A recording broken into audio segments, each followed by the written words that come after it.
일주일 동안 잘 지내셨습니까? 네, 오늘 8월 15일 이후 또 비가 오고 난 이후에 날씨가 많이 선선해졌다는 것을 확실히 느끼게 됩니다. 아침 저녁으로는 그래도 제법 쌀쌀한 바람이 불어오고 있습니다. 아직 휴가를 마치지 못한 분들도 좀 많이 계시네요. 무사히 돌아올 수 있도록 여러분 계속해서 기도해 주시고, 또 우리가 어떠한 순간이든 하나님을 향한 그 믿음을 저버리지 않는 복된 성도의 삶이 되시길 바랍니다. 오늘 여호수아 7장 1절에서 12절 말씀을 통해 살고 싶은 길, 그리고 살 수 있는 길에 대해서 말씀을 드리고자 합니다. 우리가 살면서 생각하지 못한 일들을 만나게 되었을 때에 느끼는 감정은 예상하고 맞닥뜨리는 것보다 훨씬 더 크게 다가오는 것을 보게 됩니다. 그게 기쁨이 되기도 하고, 때로는 그런 반전이 슬픔이 되기도 하죠. 어떤 신앙심이 좋은 청년이 하나가 있었습니다. 그도 오랫동안 1년 동안 열심히 일하면서 기다려온 휴가가 되어가지고 내가 이제 배를 타고 그 섬으로 가리라 생각을 하고 배를 타고 가던 중에 배가 그만 침몰해 버리고 맙니다. 그렇게 배가 침몰하고 간신히 목숨을 건져 무인도에까지 떠내려가게 됐는데, 아무리 외치고 외쳐도 그를 구하러 오는 사람은 없었습니다. 이제 포기를 하고, 내가 그래도 하나님께서 나의 생명을 이렇게 살려주셨으니 내가 무인도에서도 한번 살아보리라 생각하고 나무를 베고 나뭇잎을 가져다가 작은 움막을 만들고요, 파도에 끌려 내려온 그런 쓰레기들 중에서도 쓸 수 있는 그 쓰레기들을 가져다가 집안 움막에 배치를 해놓기를 시작했습니다. 그리고 하루는 이제 고기를 잡으려고 잠깐 자리를 비웠다가 돌아온 사이에 무슨 일인지 움막이 다 불타서 없어져 버리고 맙니다. 그때부터 그는 마음속에 눌렸더니 화를 참지 못하고 하나님을 원망하면서 부르짖기 시작했습니다. 하나님! 도대체 어떻게 이럴 수가 있습니까? 그동안 내가 무인도에 남겨진 것도 서러운데도 불구하고 하나님께 내가 감사의 기도를 드리지 않았습니까?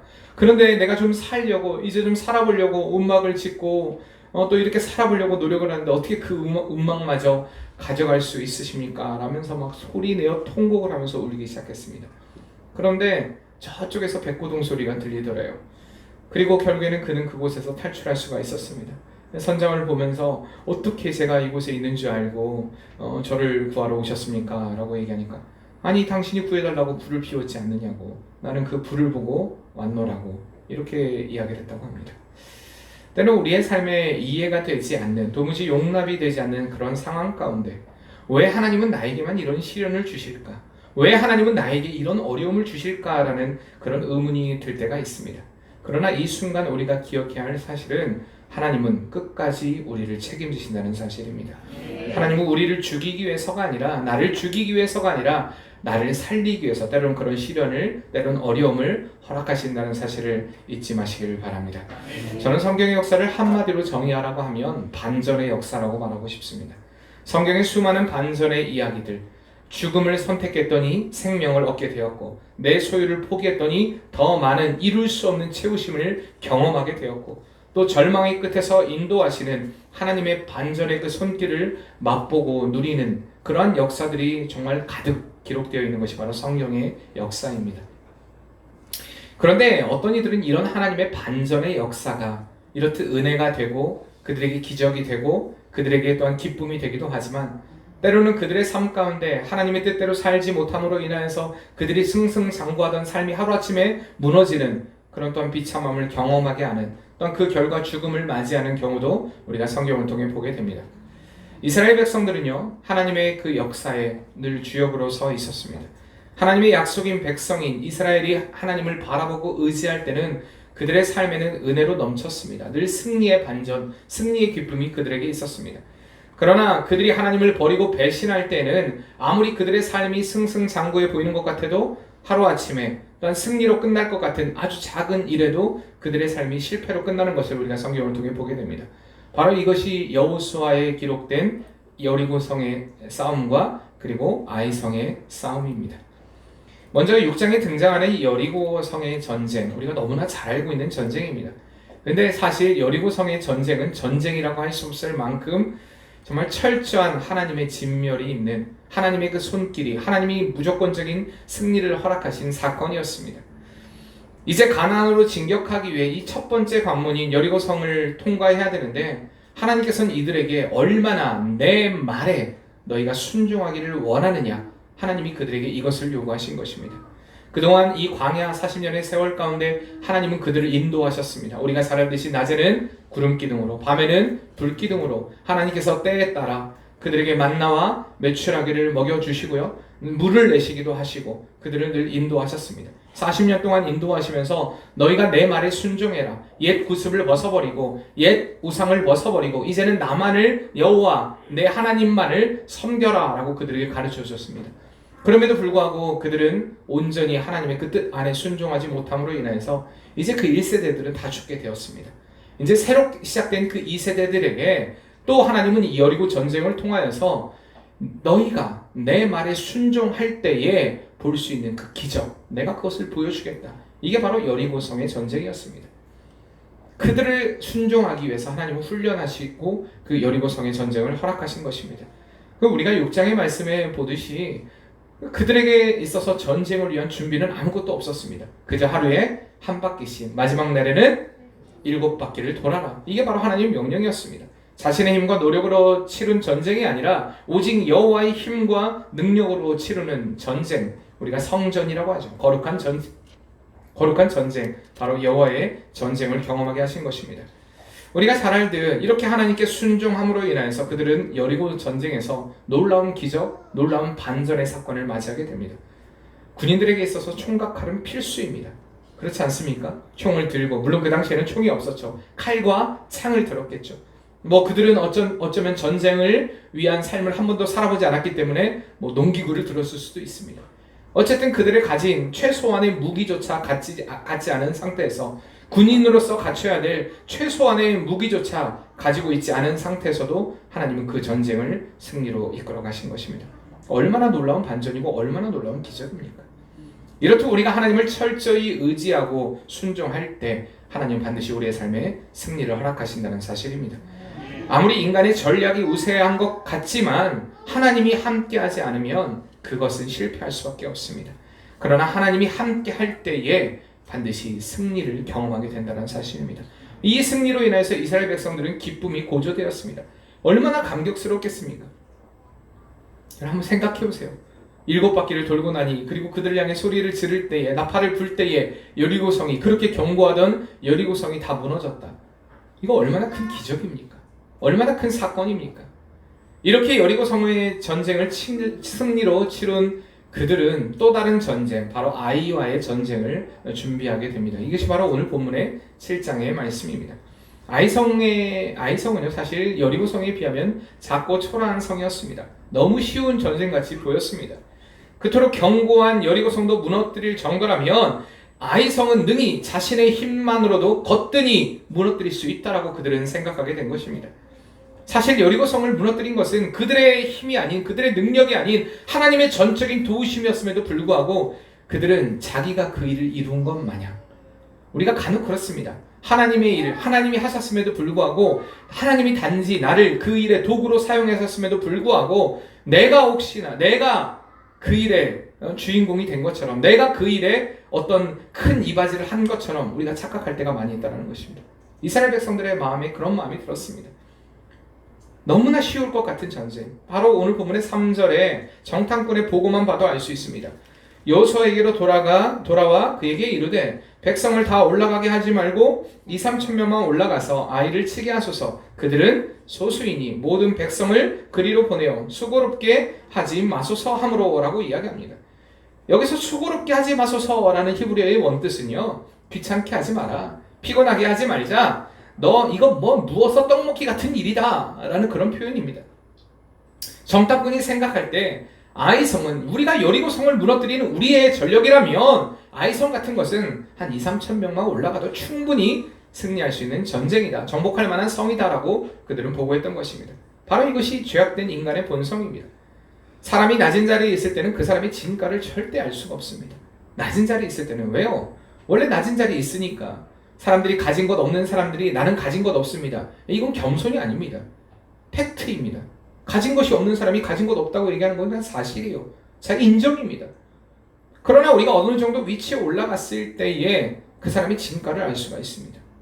이스라엘 백성과 여호수아는요 분명히 아이 성과의 전투에서 하나님께 물었어야 했습니다. 여리고와의 전투에서 하나님이 그들에게 직접 나타나셔서 명령하셨던 것처럼 그들 역시 그들 안에 또한 나타나실 하나님을 바라봐야 했고 기다려야 했습니다. 그럼에도 불구하고 그들은 하나님께 묻지 않았습니다. 절대 무너지지 않을 것 같았던 여리고 앞에서 하나님께 꿇어 엎드렸듯이 하나님께 철저하게 꿇어 엎드려야 했지만 그들은 그러지 않았다는 것입니다. 우리 앞에도 이런 상황은 종종 등장하게 됩니다. 내 힘으로, 내 능력으로 충분히 그 일을 감당할 수 있다는 생각, 충분히 내가 기도하지 않아도, 무릎 꿇지 않아도 이 정도는 해결할 수 있다라고 생각하는 그러한 일들, 내 생각으로도 충분해 보이는 상황, 이때도 우리가 기도해야 될 때인 줄 믿습니다. 이때가 오히려 하나님께 더 우리가 기도해야 될 때입니다. 왜냐하면 이러할 때 사단이 우리 마음에 더 틈탈 수 있기 때문입니다. 왜? 사람이 어려우면요 더 매달리고 기도합니다. 그러나 어렵지 않으면 하나님께 매달리지 않습니다. 그때 사단이 마음에 틈타게 되는 것입니다. 사실 아이성과의 전쟁은 이미 패할 수밖에 없는 전쟁이라는 것을 우리는 이미 알고 있습니다. 1절 말씀을 통해 다 보여주고 있죠. 하나님께 범죄하였기 때문에. 누가요? 아간이 범죄하였기 때문에. 아간의 탐욕으로 인하여서 그는 하나님께 드림받은 그것을 자신의 것으로 취해버렸습니다. 왜 그가 취하게 되었을까요? 무엇 때문에? 바로 인간의 죄악이죠. 그 죄악 중에서 어떤 죄악일까요? 탐욕입니다. 탐심, 탐욕, 탐심. 우리 인류의 대표였던 아담과 하와도 마찬가지였습니다. 보니까 보암직도 하고 먹음직도 하고 지혜롭게 할 만큼 탐스러웠다라고 얘기합니다. 그 탐심이 그들 안에 들어갔을 때 사단이 그 마음을 이용해서 그 선악과를 따먹게 합니다. 마찬가지예요. 아간도 그 물건을 보고 나니까 너무 아깝습니다. 자기 것으로 취하게 됩니다. 탐욕스러운 마음, 그 마음에 파고드는 것입니다. 이 정도는 괜찮겠지. 그도 생각했을 것입니다. 야, 내가 그래도 하루에 한 바퀴씩 마지막 내 7바퀴 이런 노력했는데 내가 이 정도 가진다고 해서 뭐 문제될 게 있어? 나도 좀 보상 받아야 될 거 아니야? 나도 수고했잖아. 나도 헌신했잖아. 이 정도는 당연한 거 아니야? 라는 그런 탐욕스러운 마음이 그들의 마음 안에 들어가게 되고 이 아간의 범죄는 결국엔 이스라엘의 실패로 이어지게 되는 것을 우리가 말씀을 통해 보게 되는 것입니다. 오늘 여러분들 말씀을 읽으면서 계속 반복되는 말씀 문장 혹시 아시겠습니까? 계속해서 1절에도 2번이나 반복이 되고요. 2절에도 나와 있고요. 11절에도 나와 있고요. 12절에도 2번이 나와 있고요. 13절에도 보면 오늘 보진 않았지만 2번 등장하고요. 15절에도 등장하는 말씀이 있습니다. 문장이 있어요. 그 문장이 뭔지 아십니까? 온전히 바친 물건이라는 말입니다. 온전히 바친 물건. 계속해서 의도적으로 8번이나 쓰여있는 이 말. 온전히 바쳐진 물건. 히브리어로는 헤렘이라고 합니다. 헤렘. 하나님께 드림바 되었다. 하나님께 완전히 바쳐진 것이다. 인간이 건드리면 저주를 받는 것이다. 멸망받은 것이다. 라는 것이 바로 헤렘이라는 것입니다. 하나님은 이 여리고 성과의 전쟁을 선포하면서 이 아이성 전쟁의 여리고 성과의 전쟁을 선포하면서 6장 18절 말씀 같이 보겠습니다. 6장 18절 말씀입니다. 너희는 온전히 바치고 그 바친 것 중에서 어떤 것이든지 취하여 너희가 이스라엘 진영으로 바치는 것이 되게 하여 고통을 당하게 되지 아니하도록 오직 너희는 그 바친 물건에 손대지 말라라고 얘기합니다. 하나님은 헤렘을 명령하셨습니다. 여기서 6장 18절의 헤렘은요 진멸하다는 뜻입니다. 완전히 진멸하다. 하나님께서는 분명히 이 여리고 성과의 전쟁 가운데 명령하신 것은 헤렘, 진멸해라. 다 모두 다 죽여라 라는 것이 하나님의 명령이었습니다. 그 어떤 것도 취하지 말라. 굉장히 특별한 명령입니다. 그 어떤 것도 취하지 말라. 그 어떤 것도 갖지 말라. 완전한 이 가나안 민족의 그 진멸을 명령하신 것입니다. 많은 사람들이요 이 장면을 받아들이기 굉장히 힘들어합니다. 아니 하나님 거기 어린아이도 있었을 것이고요, 갓난아이도 있었을 것이고요, 부녀자들도 있었을 것이고요, 애기 뵌 사람도 있었을 것이고요. 어떻게 하나님 이렇게 진멸할 수가 있습니까? 어떻게 하나님 이렇게 무정하고 무자비할 수 있습니까? 사실 그렇게 생각하는 사람들이 있습니다. 자유주의 학자들은요 이것을 그렇기 때문에 굉장히 어렵게 봅니다. 그 진멸이 하나님의 과연 마음이었을까? 라고 생각하기도 하는 자들도 있습니다. 그러나 하나님은 이렇게 명령하셨습니다. 왜요? 왜였을까요? 가나안 전쟁은요 이 여리고 성의 전쟁은 세상의 전쟁과는 다른 전쟁이었습니다. 왜 하나님이 그토록 그들을 잔인하게 죽이고자 했으며 왜 그 아까운 물건을 하나도 취하지 말라고 했을까? 이것은요, 이 헤렘은요, 제사의 의미를 가지고 있습니다. 헤렘이 원래 제사의 용어입니다. 그러니까 이것은 그냥 전쟁이 아니라 하나님께 드림이 되는 제사의 일종이었던 것입니다. 무슨 말이냐면 하나님이 완전히 진멸하신 땅, 이 땅, 이제 그것을 하나님께 완전히 올려드려야 되는데 왜 그래야 하냐면 하나님이 이제 그것을 약속의 백성이 이스라엘에게 허락하셨습니다. 그리고 하나님은 그들과 함께 하신다 약속하셨습니다. 근데 하나님이 계시는 그곳에 죄악이 공존할 수 있을까요? 악이 공존할 수 있을까요? 하나님이 진멸하시라고 한 이유는 하나님이 악에 대해서 완전히 진멸하기를 원하셨던 것입니다. 완전히 그 죄의 고리를 끊어버리기를 원하셨던 것입니다. 하나님은요 이토록 죄악을 싫어하십니다. 완전히 진멸. 우리가 볼 때는 잔인해 보이고 이 사건 하나님이 어떻게 이럴 수가 있을까? 그럼 우리가 이런 말씀들을 통해서 하나님이 죄악을 얼마나 싫어하는가? 우리가 하나님 앞에 죄를 지을 때 하나님이 그것을 얼마나 가슴 아파하는가를 우리는 분명히 하나님의 마음을 알아야 할 줄 믿습니다. 아간은 이렇게 하나님께 온전히 드림받은 이 헤렘을 어겨버렸습니다. 그 마음속에 하나님께 온전히 드림에 대한 그 마음보다도 자기가 그래도 이 정도는 보상받아야 되지라는 보상심리가 더 컸던 것입니다.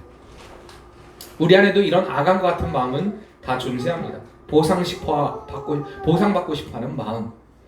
하나님께 드려짐보다는 당장 내 손에 쥐어지는 떡 한 조각을 생각하는 그런 마음이 우리 인간에게 다 있다는 것입니다. 어린아이들 보면 우리 여기 선우도 있고 아이들도 있지 않습니까? 많은 아이들을 보면 이 아이들이 날마다 그 과자를 먹을 때 보면 신기해요. 아이들은. 왜요? 분명히 자기 입에도 하나가 들어있고 자기 오른손에도 하나를 쥐고 있고 분명히 또 왼손에도 하나가 쥐고 있는데도 불구하고 막 그것을 구겨 넣으면서 더 막 달라고 하고 더 먹으려고 하는 그런 모습. 형이 먹지도 못할 거면서.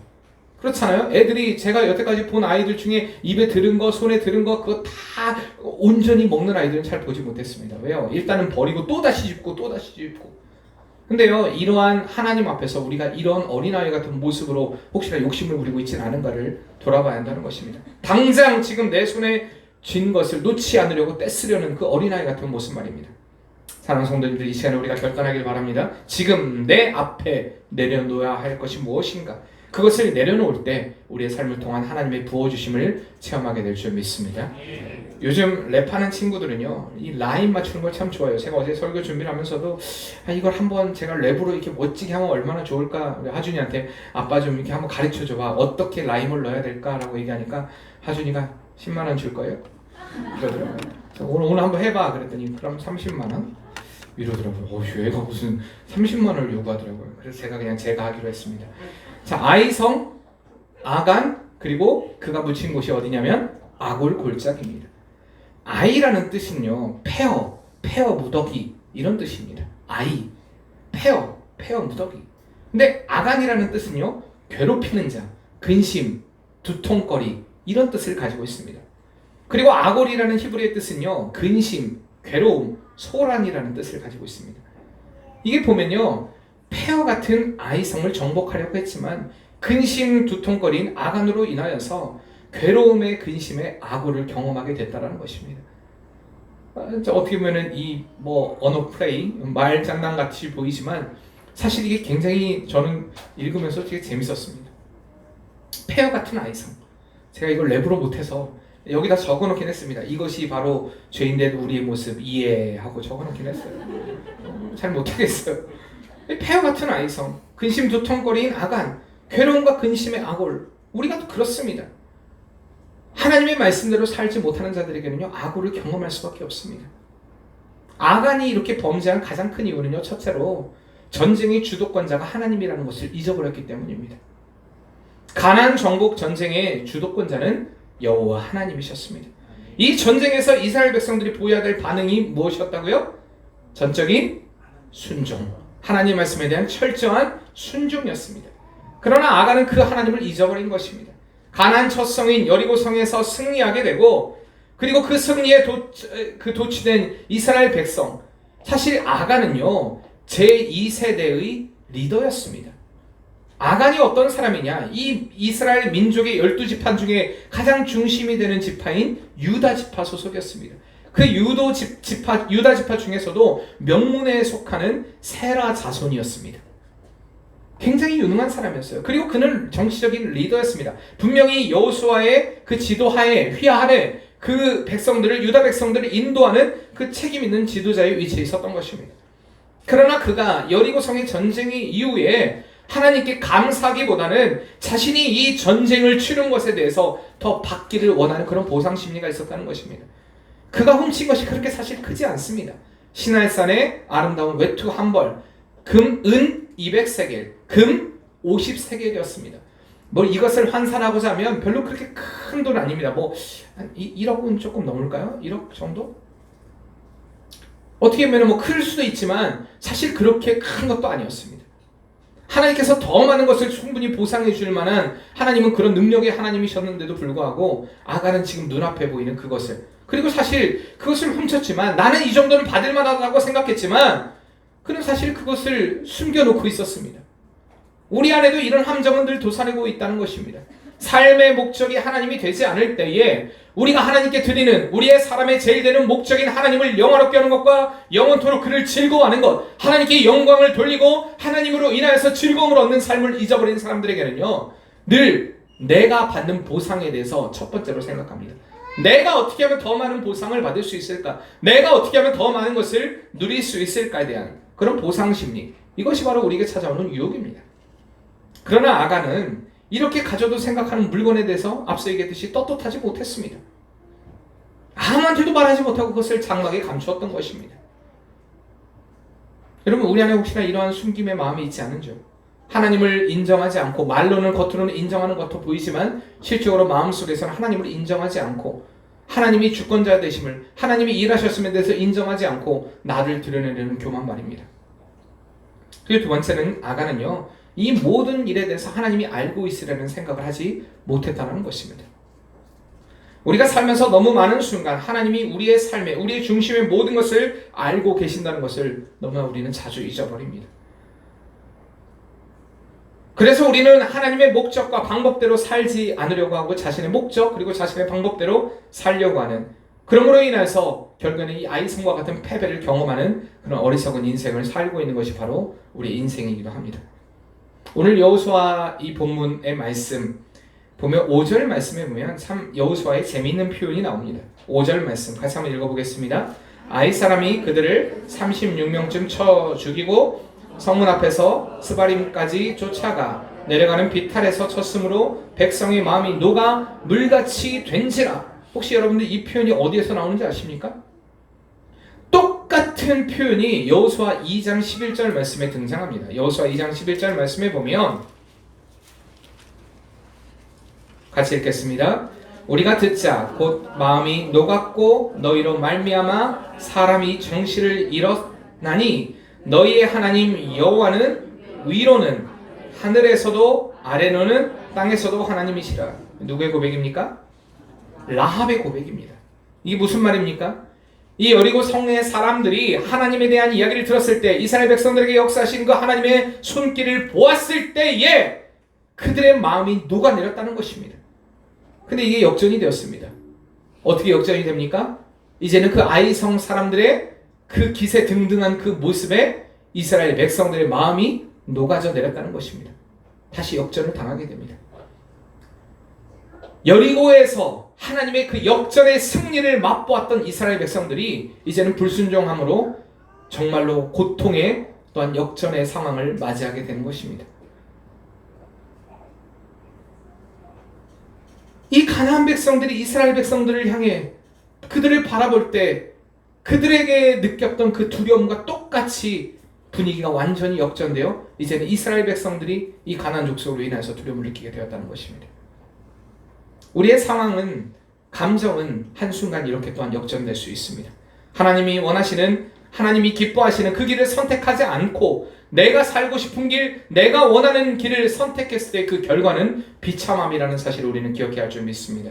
언제나 하나님은요, 우리가 아무리 사소한 것이라고 할지라도 그 사소한 것조차도 하나님은 간섭하시고, 참새 한 마리가 떨어지는 것, 들의 장미가 떨어지는 것, 바람이 부는 것, 비가 오는 것, 그 모든 것의 주관자가 하나님이시라는 사실을 우리가 잊어버린다면 우리 인생은 실패할 수밖에 없습니다. 이스라엘 백성들이 실패한 이유는 이 하나님을 잃어버렸기 때문이야. 아간이 실패한 이유는 이 하나님을 잃어버렸기 때문입니다. 하나님을 기억하지 않는 그 결과, 아간의 그 결과가 어떻게 되느냐? 바로 오늘 본문 7장 24절에서 27절에 나와 있습니다. 같이 한번 읽겠습니다. 여호수아가 이스라엘 모든 사람과 더불어 세라의 아들 아간을 잡고 그 은과 그 외투와 그 금덩이와 그의 아들들과 그의 딸들과 그의 소들과 그의 나귀들과 그의 양들과 그의 장막과 그에게 속한 모든 것을 이끌고 아골 골짜기로 가서 여호수아가 이르되 내가 어찌하여 우리를 괴롭게 하였느냐? 여호와께서 오늘 너를 괴롭게 하시리라 하니 온 이스라엘이 그를 돌로 치고 물건도 돌로 치고 불사르고 그 위에 돌무더기를 크게 쌓았더니 오늘까지 있더라. 여호와께서 그의 맹렬한 진노를 그치시니 그러므로 그곳 이름을 오늘까지 아골 골짜기라 부르더라. 아멘. 여러분, 얼마나 비참한 결과입니까? 얼마나 비참한 일이에요. 한 사람의 죄가 얼마나 무서운 결과를 맞이하는가. 이스라엘 백성들에게 실패도 있었지만 결국엔 이 사건을 통하여서요, 자신뿐만 아니라 자신의 사랑하는 가족까지라도 모두 죽임을 당하는, 또한 자신이 가졌던 모든 물건에 대해서도 빼앗길 수밖에 없는 그런 상황을 맞이하게 된 것입니다. 사랑하는 성도님들, 우리는 늘 우리의 삶 가운데 살고 싶은 길과 살아야 할 길의 선택의 기로에 서 있습니다. 인간의 본성은요, 늘 자기가 살고 싶은 길을 선택하기를 원합니다. 내가 이것을 소유하고 내가 이것을 가져야 할 것 같고 적어도 내 삶에 이러한 삶은 보장받고 싶다라는 그 욕구는요, 우리 인간 누구에게나 다 있다는 것입니다. 좀 더 안락하고 좀 더 평안하고 좀 더 누리기를 원하는 마음, 그런 마음은 저도 있고요, 여러분 모두에게도 있을 것입니다. 그러나 우리 믿음의 사람들에게는요, 살고 싶은 길이 아니라 살아야 할 길이 있다는 사실입니다. 우리의 스승 되신 예수님은요, 우리의 살아야 될 길이 무엇인가를 분명히 보여주셨습니다. 우리가 있어야 할 자리가 어디인가? 우리가 가져야 될 것과 버려야 될 것이 무엇인가? 우리의 삶의 우선순위가 무엇인가? 이 모든 것에 대해서 주님은 말씀하셨고요, 그의 삶으로 우리에게 보여주셨습니다. 또한 그 길을 우리에게 열어 보여주셨습니다. 사랑하는 성도님들, 만약 우리가 살고 싶은 길을 선택한다면요, 그 길의 끝은 영원한 천국은 아닙니다. 아간에게 있어서 그 눈앞의 재물이 하나님이 보여주실 그 영원한 찬란한 그 영광보다 그 눈앞의 재물이 그에게는 더 크게 보였습니다. 그 결과요, 그는 눈앞의 재물도 취하지 못하게 되었습니다. 뿐만 아니라 있는 것도 다 빼앗기게 되었습니다. 뿐만 아니라 그의 생명도 다 가져가 버리는, 다 없어져 버리는 그런 결과를 맞이하게 되었습니다. 하나님의 약속은 여기 있습니다. 마태복음 6장 33절 말씀에 그런즉 너희는 먼저 그의 나라와 그의 의를 구하라. 그리하면 이 모든 것을 너에게 더하여 주시리라. 아멘. 아멘. 하나님은요, 우리가 하나님의 편을 선택할 때 모든 것을 다 주십니다. 그러니까 우리가 인간의 세상의 것에 눈이 멀어서 세상을 위한 삶을 살 때 그 삶은 결코 실패할 수밖에 없다는 것을 여러분 우리가 늘 기억해야 할 줄 믿습니다. 하나님이 더해 주시는 삶, 하나님이 삶 가운데 복 주시고 은혜 내려주시고 채워주시는 그 은혜의 삶, 내가 살고 싶은 길이 아니라 하나님이 원하시는, 주님이 원하시는 그 살 길을 선택함으로 인하여서 하나님이 채워주시는, 하나님이 갚아주시는, 하나님이 역전시키시는 그 은혜의 기적을 맛보는 복된 성도의 삶이 되시길 바랍니다. 아멘. 우리 같이 찬양합시다. 삶의 작은 일에도, 삶의 작은 일에도 그 마음을 알기 원하네. 그 길, 그 좁은 길로 가길 원해. 나의 작음을 알고 그분의 크심을 알며 소망, 그 깊은 길로 가길 원하네. 저 높이 솟은 산이 되기보다 여기 오름직한 동산이 되길, 내 가는 길만 비추기보다는 누군가의 길을 비춰준다며 내가 노래하듯이 또 내가 얘기하듯이 살기, 난 그렇게 죽기 원하네. 삶의 잠시라도 그분을 닮기 원하네. 사랑 그 높은 길로 가길. 다시 우리가 결단하며 찬양합시다. 삶의 작은 일에도, 삶의 작은 일에도 그 마음을 알기 원하네. 그 좁은 길로 가길 원해. 나의 작음을 알고 그분의 크심을 알며 소망 그 깊은 길로 가길 원하네. 저 높이 솟은 산이 되기보다 영이 오름직한 동산이 되길. 내 가는 길만 비추기보다